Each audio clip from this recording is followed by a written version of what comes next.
Menjelang Hari Raya Nyepi, sejumlah pedagang minuman beralkohol terjaring razia yang digelar oleh Dinas Koperasi Perindustrian dan Perdagangan Jemberana Bali. Sejumlah toko dan warung kedapatan menjual minuman beralkohol meskipun tidak memiliki izin. Belasan warung di seputaran Kota Negara, Kabupaten Jemberana Bali, Selasa pagi mendadak didatangi sejumlah petugas khusus pengawasan Disko Perindak. Belasan warung dan toko ini kedapatan menjual ratusan botol minuman beralkohol. Meskipun telah dilarang oleh petugas, ratusan botol minuman beralkohol jenis bir ini ditemukan dipajang oleh pemilik warung dan toko. Dan ternyata ada pula yang disimpan di gudang tokonya.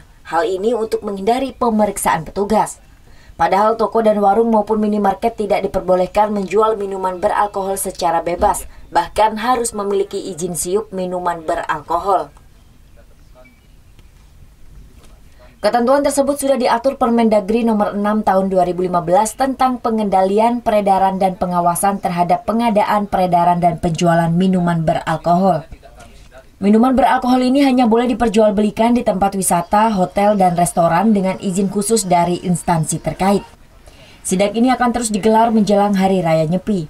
Ini dilakukan untuk mengantisipasi aksi mabuk-mabukan di saat malam pengerupukan. Kami juga masih menemukan ada pedagang yang tidak memiliki izin tetapi memajang atau menjajakan minuman beralkohol yang semestinya mereka itu tidak memiliki kewenangan untuk menjual minuman beralkohol. Pedagang yang kedapatan menjual minuman beralkohol hanya mendapatkan surat peringatan pertama dari petugas. Jika kedapatan kembali menjual minuman beralkohol, petugas akan langsung menyita minuman beralkohol yang dijual.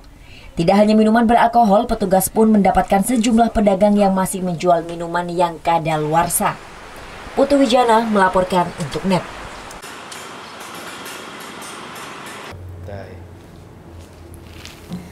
Udah selesai kan nontonnya? Nah, jadi jangan lupa buat like, komen, dan subscribe ya.